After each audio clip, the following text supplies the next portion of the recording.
நம்ம மிஷினரி தாட்குள்ளே போகலாம். ஸோ ஒரு வீடியோ இருக்குது, அது ஃபஸ்ட்டு ப்ளே ஆகும். அந்த வீடியோ ஃபஸ்ட்டு பார்த்துட்ட பிறகு நம்ம ப்ரேயர். Praise the Lord. இன்றைக்கும் கூட அநேகர் வாழ்க்கையில் பிரச்சனைகள் வரும்பொழுது அடுத்து என்ன செய்கிறதுன்னு தெரியாமல் சோர்ந்து போய் உட்காந்துடுறோம். நம்ம மனசில் டிப்ரெஷன் வந்து நம்ம எதையுமே செய்ய முடியாமல் தடுக்குது இல்லைங்களா? இன்றைக்கும் கூட உங்களை என்கரேஜ் பண்ண தான் இந்த ஸ்டோரியை நான் சொல்கிறேன். 1800களில் வாழ்ந்தவர் தான் ஹொராஷியோ ஸ்பாஃபோர்ட். இவர் ஒரு 41 வயதான ஒரு லாயர்.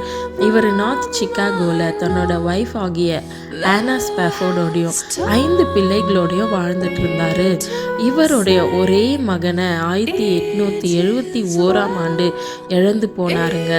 அது மட்டும் இல்லாமல் ஒரு சில மாதங்கள்லேயே ஒரு பெரிய சிக்காகோ ஃபயர் என்று சொல்லப்படுகிற அந்த நெருப்பு வந்ததுனால தன்னுடைய வீடையும் பொருட்களையும் பணத்தையும் எல்லாத்தையுமே அவர் இழந்து போனாருங்க. 2 வருஷம் கழித்து தன்னுடைய மனைவியும் பெண்களும் கடலில் போயிட்டுருக்கும் பொழுது ஒரு பெரிய ஆக்சிடெண்ட் மூலமாக தனக்கு இருந்த அந்த 4 பெண் பிள்ளைகளையும் அவர் இழந்து போனார். பிரியமானவர்களே, தன்னோட மனைவி மாத்திரம் தப்பிச்சு அந்த பக்கம் போயிட்டு அவருக்கு டெலிகிராம் மூலமாக அவங்க விஷயத்தை அனுப்புனாங்க.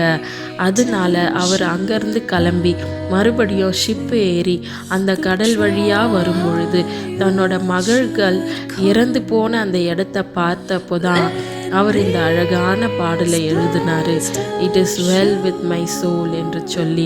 தமிழில் அமைதி என்னில் நதி போல் பொங்கினும் அலை மோதும் தீங்காயினும் என்ன நேரிட்டாலும் நீர் கற்பித்தீரே என் ஆத்துமா நலமாய் உள்ளதே என்று சொல்லி. அது மாத்திரம் இல்லை, அவரும் அவங்க ஒய்ஃபும் சேர்ந்து எருசலேம் நகரத்துக்கு போயிட்டு ஊழியம் செய்தாங்க. அங்கே இப்போ வரைக்கும் இருக்கிற அமெரிக்கன் காலனி என்று சொல்லப்படுகிற இடத்துல சோஷியல் சர்வீஸ், மெடிக்கல் சர்வீஸ் என்று சொல்லி அநேக ஊழியத்தை அந்த மக்களுக்கு செய்தாங்க. அங்கே இருக்க யூத மக்களுக்கும் முஸ்லீம் மக்களுக்கும் அரபியர்களுக்கும் இயேசு சுவாமி பற்றி அவங்க சொன்னாங்க. ஸோ நம்பிக்கை இழக்காதீங்க, சோர்ந்து போய் உட்கார்ந்துடாதீங்க, எழும்பி நில்லுங்க, ஆண்டவர் பாதத்தில் உட்காருங்க, ஜெபம் பண்ணுங்க, அவரோட வார்த்தைகளை தியானிங்க. ஏன்னா கடவுளால் மாற்ற முடியாததுன்னு எதுவுமே இல்லைங்க. இவருடைய லைஃப்பில் பார்த்திங்கன்னா யோபுக்கு நடந்த மாதிரி தான். அவருடைய உடைமைகள் எல்லாமே எரிஞ்சு போயிடுச்சு. அதுக்கப்புறம் அவங்க பிள்ளைங்களையும் அவர் இழந்து போனார். அப்போது அவர் வந்துட்டு அவங்க பிள்ளைங்க இறந்து போன அந்த இடத்துல அவர் கடந்து வரும்போது எழுதின பாடல் தான் it is well with my soul, it is well with my soul என்று சொல்லிட்டு. ஸோ நம்ம வாழ்க்கையில் பல கஷ்டங்கள் வரலாம், நிறைய விஷயங்களை இழந்து போக சூழ்நிலை ஏற்படலாம். ஆனாலும் வந்து பார்த்திங்கன்னா இவர் வந்து அப்படியே விட்டுடல, கடவுளை மறக்கலை, கடவுளை வந்து வெறுக்கலை.